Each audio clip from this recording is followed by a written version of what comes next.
Welcome to the Ignite Your Life podcast. Here we interview successful people who are living a life filled with adventure, excitement and fun. Learn where they've been, explore where they are going, see what gets them out of bed in the morning, find out what drives them. We will go through their lowest points and we will look at the opportunities and possibilities that are now presenting to them. Come on a journey of ignition. I'm your host, Leanne Blaney. For more information, go to ignitepodcast.com. Let's ignite. John Broadbent's reputation amongst those that take the time to get to know him is one of wise elder. Originally a mechanical engineer, over the last 30 years he has had various businesses, from engineering to software to retail and even a wellness centre. He has met shaman in Alaska, sages in the Himalayas, healers in Bali, Maasai in Kenya and elders at Uluru, all of which challenge his notions of reality. His exposure to other cultures, ceremony and ritual has greatly influenced and significantly widened his worldview as well as his intuition. He has a burning passion to explore all life's experiences and is always willing to listen and guide, calling on his experience and practical wisdom.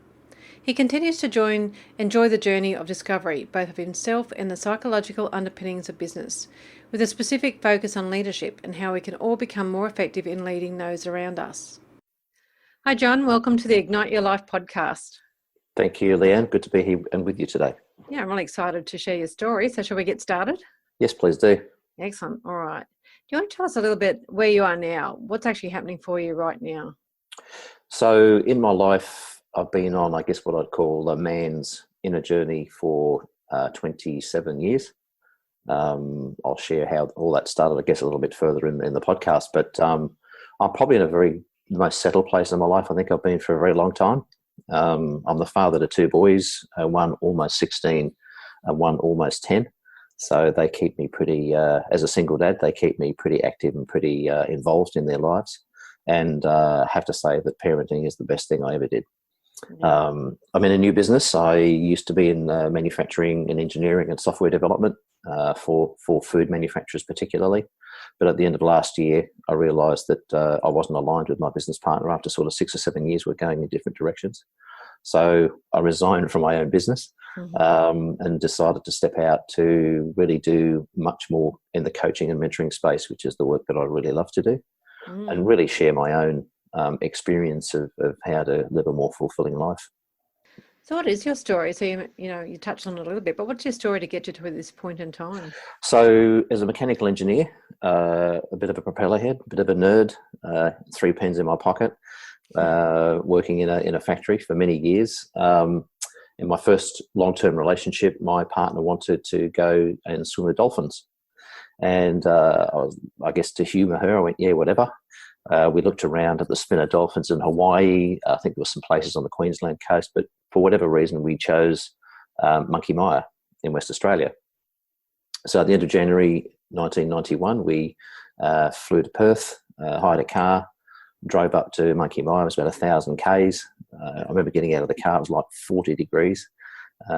We'd hired a cabin for a few days, and it was 8 days. And I remember dropping the bags, putting on my boardies, walking down to the water's edge, and in came the dolphins. They sort of roll on their side. You're up knee deep in water. You're not allowed really to have any interaction with them, and they sort of look at you and then off they go. And I remember coming away from that thinking, well, I've done that now and I'm here for 8 days. I'm going to be bored shitless by the end of it. And by the end of the 8th day, I was ready to sell my house in Sydney, move up there and work on a pearl boat. Wow. It wasn't until years later that I think I realised that because I then spent quite a bit of time in the water and they'd come along and they'd swim around you and they'd sonar you and there's obviously communication going on around me. It wasn't until, actually I got back, and 2 days after I arrived back in Sydney, out of the blue, I got a phone call from a personal assistant to a guy I'd heard did extraordinary sort of experiential workshops. I knew of him, but we'd never met. And I had really no intention of ever going down that path. But I kid you not, I'd been home for 2 days. It was the days before mobile phones, this is 1991.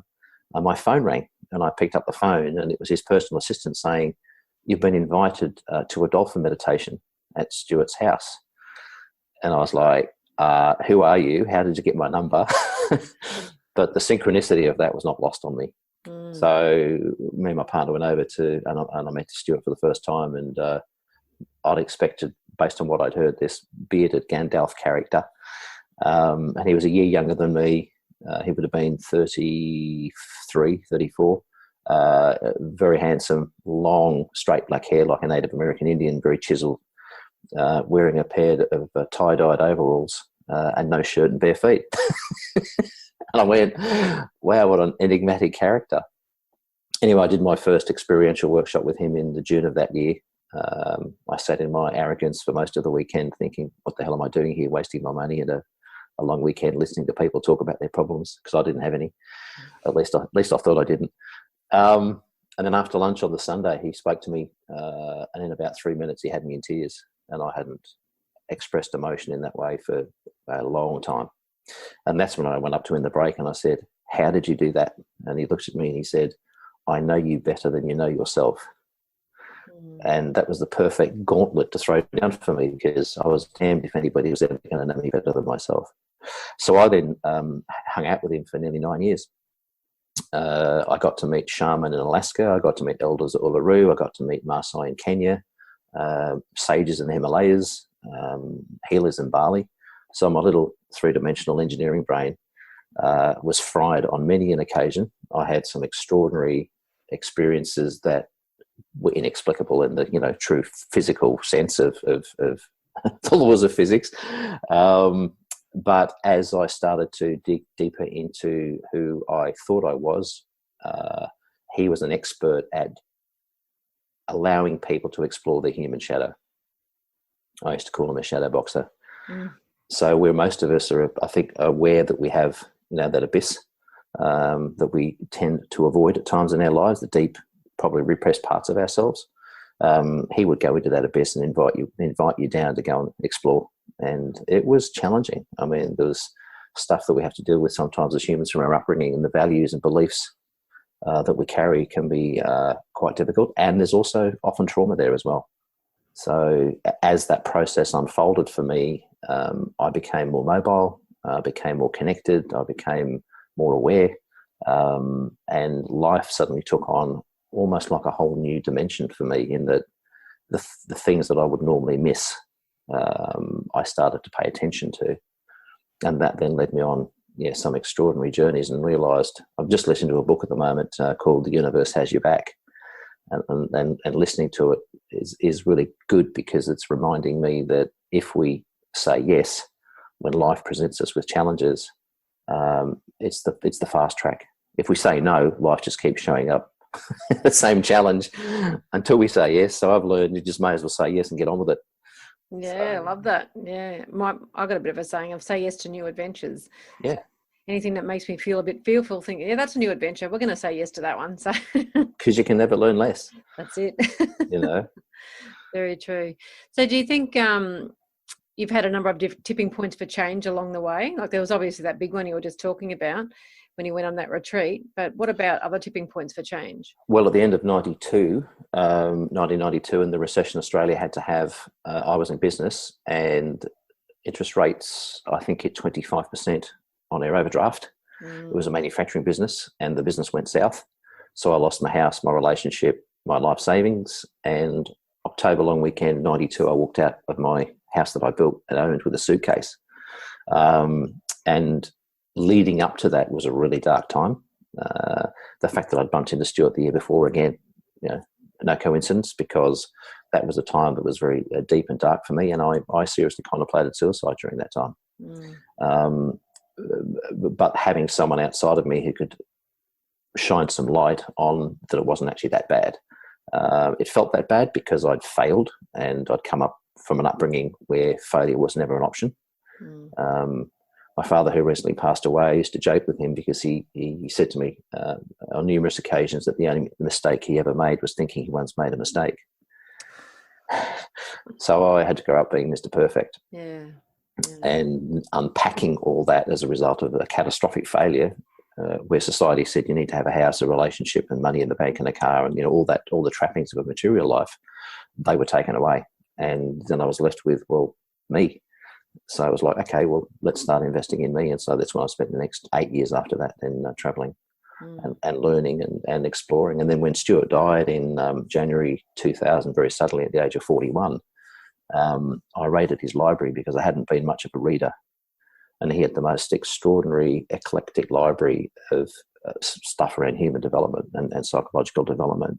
And what I read finally gave me a framework so that I could understand what had happened to me, for me, and therefore I could share that experience with other people. And so that led me to commit to writing a book called Man Unplugged in 2013, and then it was published in 2014.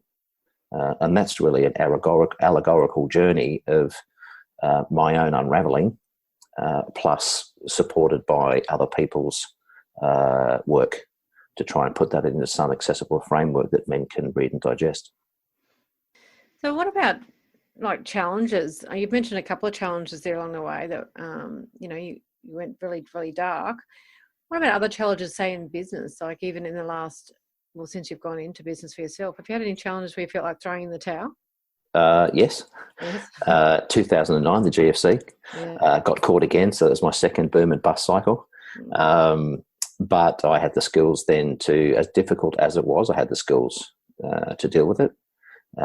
And I guess the mojo, the thing that gets me up every day and gets me out into the world every day, is that I've become a lifeaholic.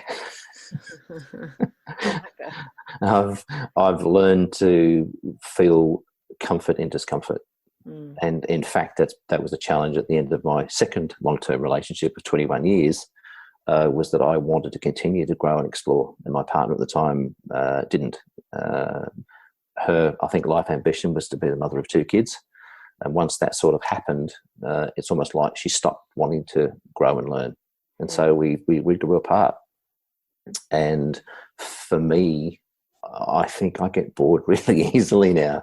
If life's not throwing regular challenges up, and my father passing away 2 months ago was probably one of the biggest challenges in recent times, because we were very close. He and I had settled our differences over time.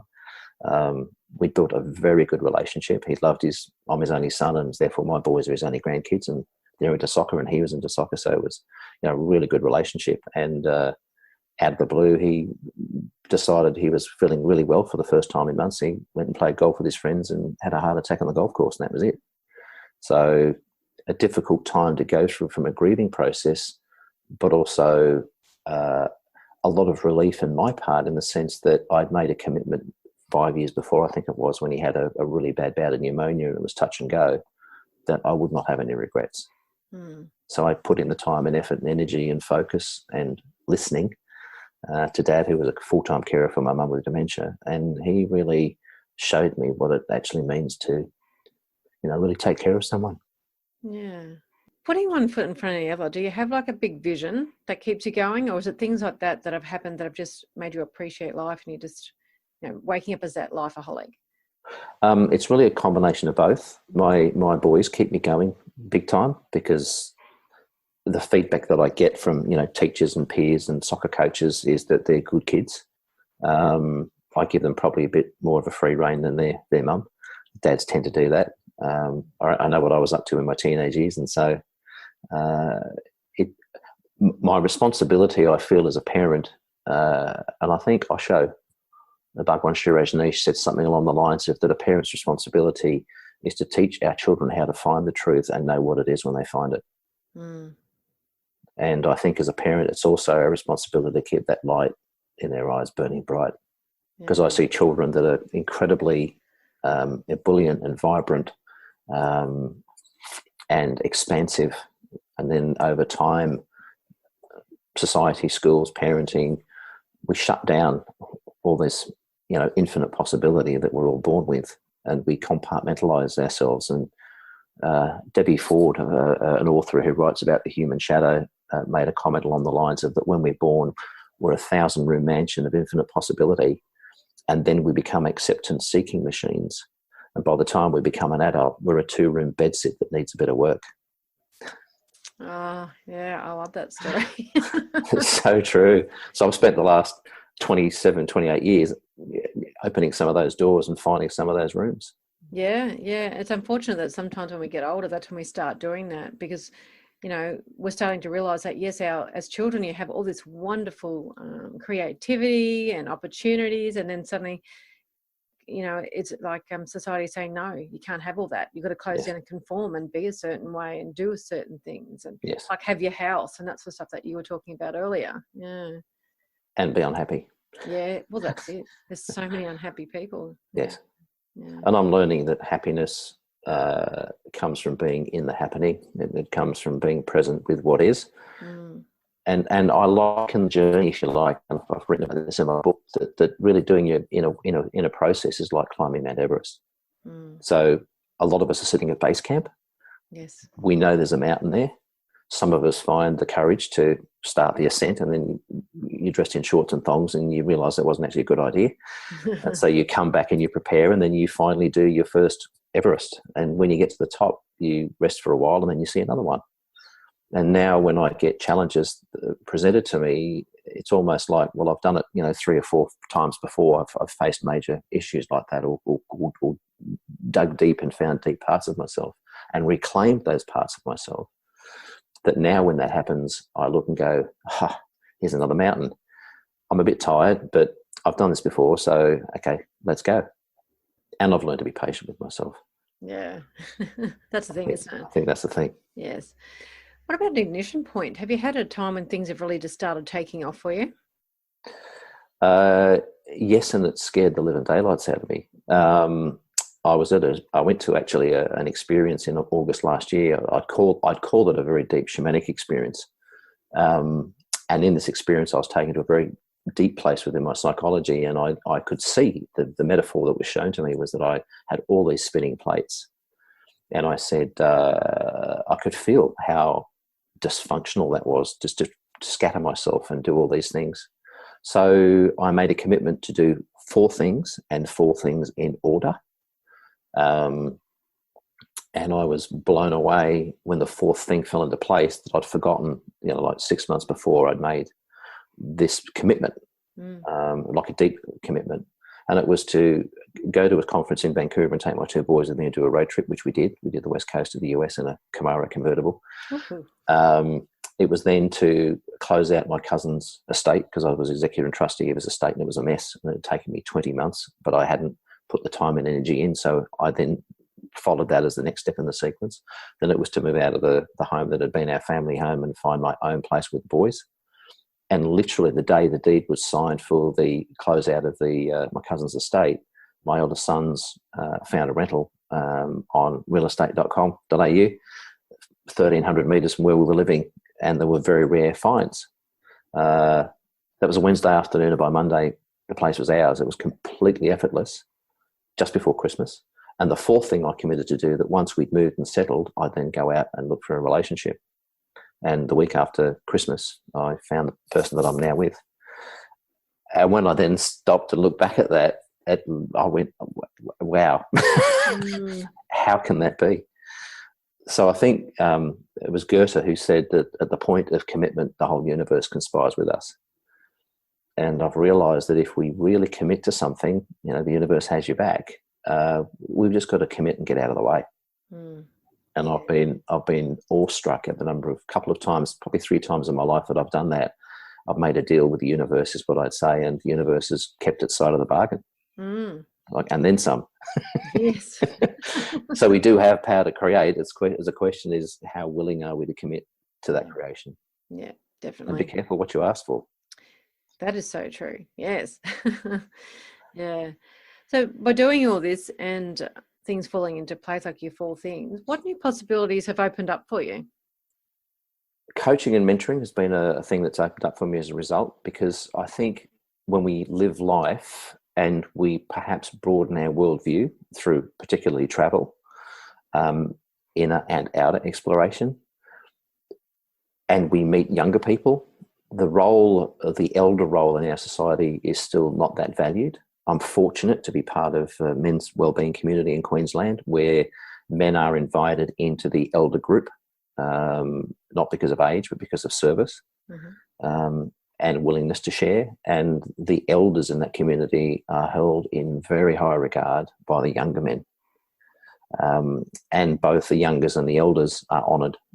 First, the youngers for doing the work they're doing and wanting to become, better human beings, but the elders for having not only the wisdom to share, but also the capacity to listen, understand, and have empathy. Mm. And so for me, as I'm getting older, I'm finding that some people are coming into my orbit that are naturally, gravitating to what it is that I know that can be of help to them. And it saddens me that, our society is such that we put old people into nursing homes. Yes. And within those four walls of a nursing home, there is unbelievable amounts of collective wisdom. Mm-hmm. And often a lot of it is lost. And it's one of the reasons why I think the Thousand Ripples project, with Stacey Huish is such a great project, because it's allowing us as elders to share some of life's wisdom. Yeah, it's a great project, isn't it? Because there's so many different perspectives that we can come from, once we've got experience, and that we can give to them and hopefully help them have a little bit of easier journey. Yeah, I mean, at my age, in late teens, early 20s, no one was going to tell me what to do. Yes. And I don't expect this generation to be any different. We have to find our own way. However, if there's an awareness that certain choices can lead to better outcomes, and that we're responsible for every choice that we make, then I think we pass on. Probably one of the keys to life is that,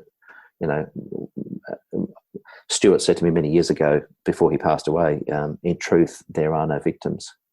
And I sat with that for almost a year as a puzzle. Yes. I said, yeah, but what happens if you step off the curb and you get hit by a bus? And he goes, well, who decided to step off the curb? I was like, oh, yeah, good point. And it takes us to a place of what I call, profound personal responsibility. One thing I'd like to share, I guess, is a realization that happened quite a few years ago that, purely from a place of pure logic, really sat me on my butt. And I was one day considering some stuff, and I went, okay, if the outer world is not showing up as a perfect reflection of my inner world, then something or someone else is influencing that. I want to know who it is. I don't think it's Charlton Heston or Morgan Freeman dressed in white sitting on a throne somewhere going, you're going to have a bad day today, or you're going to get hit by a car today, or you're going to have a stroke today, or a heart attack, or win the lottery. But no, that just doesn't sit well with me, because if that's true for 7.5 billion people on the planet, then it just didn't make logical sense. So out of that thought process, I came to the conclusion that the world must be showing up, the outer world must be showing up as a direct reflection of my inner state. I can't see it being any other way. Yeah. And so as young people growing up, if someone said to me, well, look what's showing up for you, you keep repeating this pattern of risk and being reckless in, going into business, and, this repeat pattern, which I only discovered a couple of years ago was a very deep part of my psychology, that I was being reckless with various things in my life. And that was a real wake-up call. If someone had told me when I was younger that, don't be so reckless, James Rain, it would have made a big difference if it was someone that I looked up to that in a mentoring role, but I didn't have many mentors in those days. All right, let's have a change in pace and do the speed round. Sure. What's your favourite book? Probably Balancing Heaven and Earth by a guy called Robert Johnson. Mm-hmm. He was a student of Carl Jung, met Jung, but Robert Johnson's written probably 15 to 20 books. He, she, we, yes. Transformation, Owning Your Own Shadow, Inner Work, like a whole range. And I love his work. It's just so accessible. But only recently he published, he's still alive, I think he's 97, still living in San Diego. He was, up until a few years ago, he was in private practice. He for me has been one of the most extraordinary authors, because I've learned so much from his work. But he wrote a book called co-authored a book called Balancing Heaven and Earth, which is actually his story. And now that I've read it, I want to go back and read all his books, because it will put them into a different context. Yes. So that's probably my favourite. Wow. What about a mentor figure that's helped you the most? So obviously Stuart during the 90s, but before that I had an older, working as an engineer, I had an electrician that, in quotes, worked for me. but he was old enough to be my dad. Yeah. And he knocked off a few chips off my shoulders and rounded a few edgy corners over the time that we worked together. He was an amazing human being. And then more recently, I belonged to a business community run by a guy called Kerwin Ray. And Kerwin, as a mentor in business development and self-awareness guru, is the real deal. He's an extraordinary, authentic human being who wants businesses to change the world by people running functional, effective and world-class cultures. And he's doing that. He's leading the way. He certainly is. What daily ritual works best for you? Walking my dog. Sometimes it's early morning, depending on the climate. Other times it's a 10:30 down tools after a couple of hours of work and a 10-minute walk up to the local shop and buy a good coffee. Yes, yeah, one of my favourite things to do as well. What about favourite food? Would have to be my homemade nachos. Oh, that sounds good. Made with organic ingredients. What about country or city? Do you prefer living in one or the other? I love Sydney. I came out here from the UK in 1968. My parents were 10-pound poms. I got here for nothing. I remember coming through the Heads on my birthday on a boat, seeing the Opera House obviously under construction in those days. Yes. And it was just the most magical place. So I've lived overseas in Southeast Asia building factories in the 90s. But Sydney for me is still home despite the traffic. What's your biggest piece of advice to give to others to help them make change? Learn to trust yourself. I've learned through life that we can't give what we don't have. If we don't respect ourselves, we don't love ourselves, we don't value ourselves, we don't have self-worth, and we don't trust ourselves, then we create lenses from that lack that we then view life through. So someone might actually be doing something for you that's an act of care, but because we're viewing it through a lens of lack, we might view it with suspicion when there's actually no suspicion intent at all. Yeah. And so my advice is fill your own cup first, find your value, find your worth, find that you can trust yourself, and only then can you really, trust and value and love and respect those around you. Yeah, great advice. All right, last question. If you had a time machine, what would you go back and do differently or tell your former self? I wouldn't do anything differently because for me, I've learned that regret is an absolutely useless place to be. What would I tell myself? Keep your head down, keep your nose clean, follow your heart, and it will all work out in the end. Yeah, I love that. Well, thank you so much for your valuable time today, John, and sharing your story. We really appreciate it. Would you like to give us the best place to contact you, and we'll end it there? Yeah, the website for the book is www.manunplugged.com.au, and there's details there on how you can contact me. And the Realised Potential website will probably be launched between this recording and when the podcast is eventually put up, but it's realisedpotential.com.au, and again that has details about me and how to contact me. Yeah, fantastic. Thank you so much. Thank you, Leanne.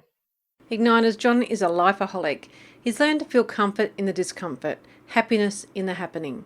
It's so key to commit to the universe and know that it has our back, and we just have to get out of the way. If you want to contact John, go to his book site, www.manunplugged.com.au, or his other website is www.realisepotential.com.au. To work with me on getting that true inner balance so you can handle what the world throws at you, go to my website, www.leanneblaney.com.